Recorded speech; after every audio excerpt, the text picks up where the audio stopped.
Vida e Saúde já está de volta, que bom que você está aqui com a gente, está chovendo aqui na clínica, está muito gostoso, está ideal para um programa de saúde como Vida e Saúde. Eu tenho aqui comigo o prazer de receber o pastor Kowalczuk. Tudo bem, pastor? Tudo bem. Pastor Kowalczuk, ele é conselheiro em saúde, ele já atua nessa área há bastante tempo e hoje a gente vai falar de um assunto que é ao mesmo tempo um pouco filosófico e ao mesmo tempo prático. Sim. Pastor, a gente já anunciou aqui desde o começo do programa que a gente ia falar um pouquinho sobre o propósito da nossa existência. Eu queria que o senhor falasse desse propósito um pouquinho e o que ele tem a ver com saúde, por exemplo. A gente está num programa de saúde. Ótima questão. É importante entender por que nós existimos.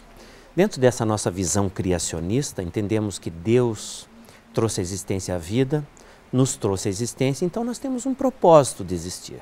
O propósito da nossa existência é a glória de Deus. Não há nada melhor para entender essa imagem do que comparar com a paternidade e a maternidade. Os nossos pais sempre quiseram o nosso melhor, é assim com Deus também. Então, quando Ele determina algo para a nossa vida, é para o nosso melhor. Foi assim, por exemplo, com a nossa dieta. Ele determinou qual dieta seria melhor para a nossa existência, qual nos faria bem, nos faria ser pessoas saudáveis. Foi assim que tudo começou em relação a como nós nos alimentamos. Se você analisar a Bíblia, ele falou sobre dieta 4 vezes. Vamos lá, quais são as 4? Eu sei que em Gênesis ele falou sobre dieta. Exatamente, a primeira, basicamente elas estão em Gênesis. A primeira foi lá no Éden, quando o ser humano foi criado. Então Deus disse o que eles iam se alimentar. A dieta era basicamente constituída de frutas. A maior parte dos alimentos eram frutas. Alguns especialistas chamam essa primeira dieta de dieta frugívora, porque a maior parte do alimento era frutas.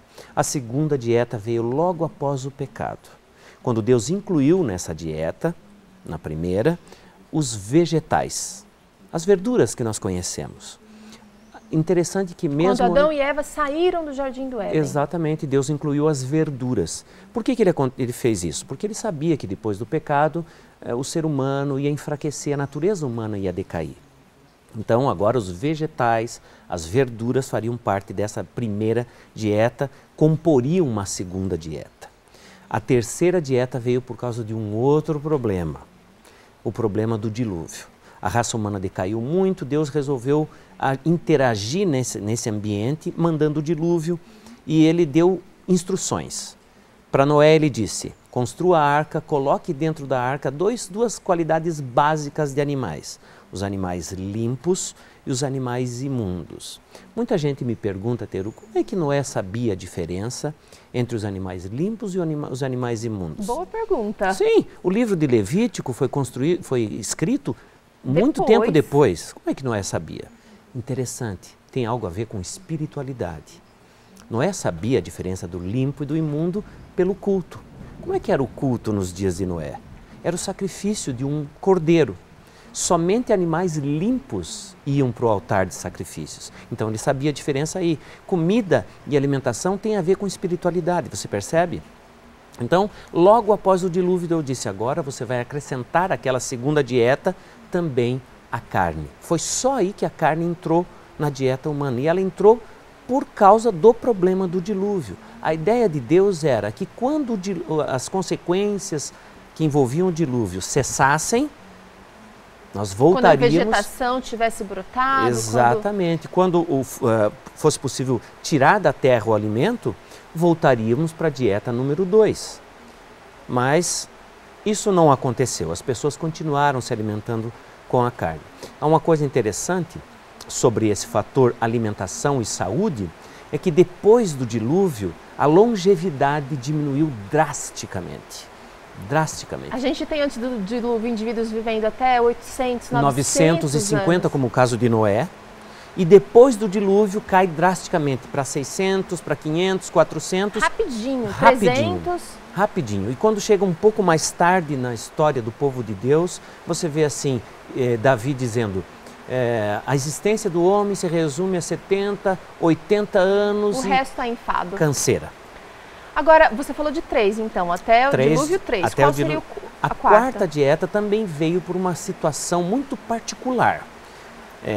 Quando Deus tirou o povo de Israel do Egito e os levou para Canaã, ele também mexeu na dieta.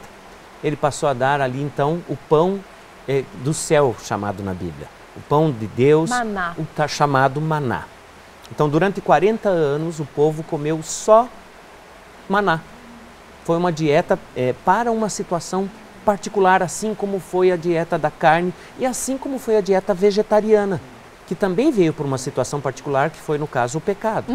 Quando Deus resolver todas essas situações, a situação do pecado, para qual dieta nós iremos? Quando a Terra for refeita dentro dessa cosmovisão bíblica. Eu imagino que para a dieta original, antes do pecado. Exatamente, para essa dieta primeira. Agora, pastor, é o seguinte, a gente sabe que o ser humano não voltou para a dieta número 2, que no caso é a segunda, depois do pecado, que é o que a gente vive hoje. Sim. A gente não tem mais o problema do dilúvio, a gente tem vegetais brotando, a gente não vive nenhum outro tipo de dieta especial dada por Deus na Bíblia, mas a gente sabe muito bem que a alimentação e espiritualidade, elas se relacionam e elas interferem pelo menos a alimentação na espiritualidade. Sim. Qual é essa relação? Bom, qual é essa interferência da alimentação cárnea, por exemplo, na espiritualidade? Bom, primeiro que nós não fomos feitos para consumir carne. Ela veio para resolver um problema bem específico. O problema já foi resolvido. O que acontece com a gente quando nós fugimos da prescrição de Deus? Bom, se as orientações de Deus são consideradas como um tema espiritual, tudo que foge à orientação de Deus vai fugir da espiritualidade. Isso só tratando em questão espiritual. Mas se você levar em conta que quando você se alimenta de forma inadequada, causa prejuízo ao teu organismo, prejuízo à tua mente, como você acha que vai ficar a espiritualidade? Vai ficar afetada também. Você sabe que a Bíblia... Aliás, não vai ficar só afetada, ela vai ficar prejudicada. Você sabe que a Bíblia diz assim, que nós comendo, bebendo ou fazendo outra coisa qualquer, devemos fazer tudo para a glória de Deus. Como glorificar a Deus através da nossa alimentação? Aproximando essa alimentação o mais possível daquilo que é a prescrição de Deus. É assim que nós vamos estar fazendo com que o nosso corpo funcione bem, com que a nossa mente esteja lúcida, ávida pela orientação divina e assim a nossa espiritualidade vai ser melhor. Então, olha, tem gente que acha que alimentação e que estilo de vida e que os adventistas eles cuidam muito dessa área, mas que não tem nada a ver com espiritualidade.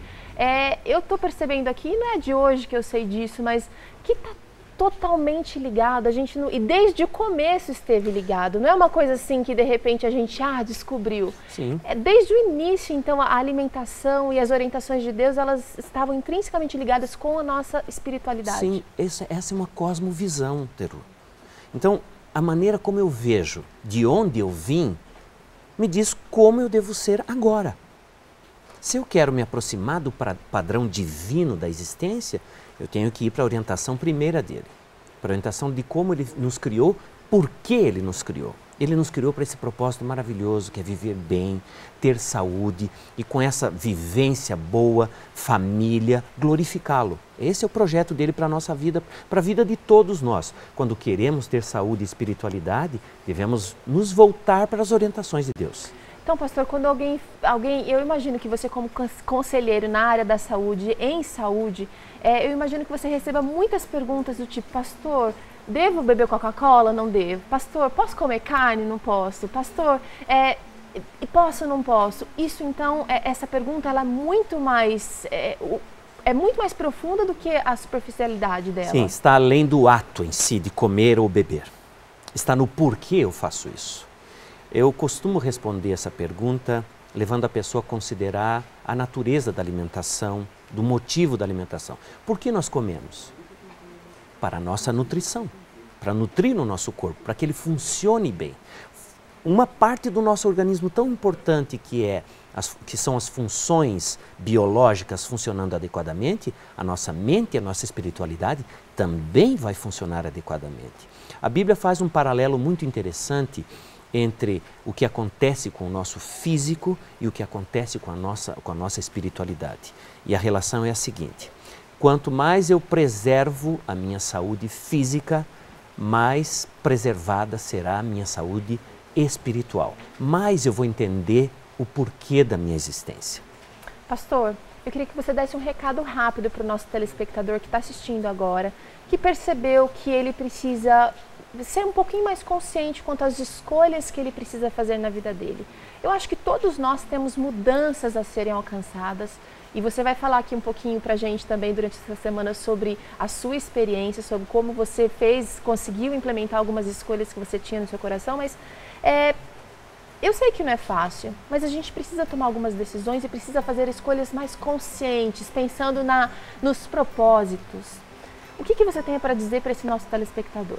Primeiro de tudo, ao escolher seguir os propósitos de Deus, é importante que você conheça, estudar a Bíblia, descobrir ali qual é o propósito da existência que Deus criou para você, estar aberto a mudanças, porque elas vão ser necessárias. Adequar a vida à vontade de Deus exige mudanças. E saber o seguinte, nem sempre a minha vontade vai bater com a vontade de Deus.